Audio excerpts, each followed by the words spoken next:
La nouvelle composition du Parlement européen, issue des élections qui se sont tenues dans les 27 pays de l'Union européenne du 6 au 9 juin, s'est constituée mardi. À la tête du Parlement européen a été réélue la Maltaise Roberta Metsola, qui dirigera cette institution pour encore 2 ans et demi. Metsola vient du plus petit pays de l'UE.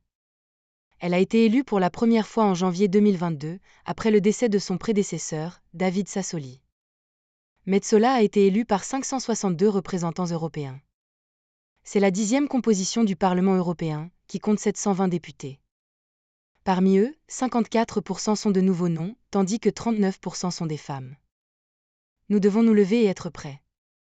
Lors du dernier mandat, nous avons appris que l'avenir n'est rien d'autre qu'imprévisible, a déclaré Metsola lors d'un discours devant les députés européens.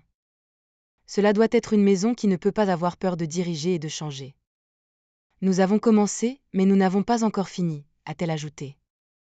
Metsola a également appelé à une forte protection de l'état de droit, un soutien continu à l'Ukraine, une paix durable au Moyen-Orient, une simplification de la bureaucratie et une protection plus forte des droits sociaux.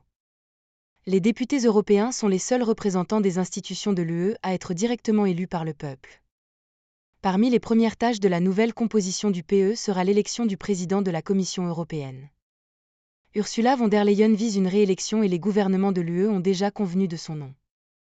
Cependant, la nomination doit être confirmée par le PE. Le vote pour von der Leyen est prévu pour le 18 juillet.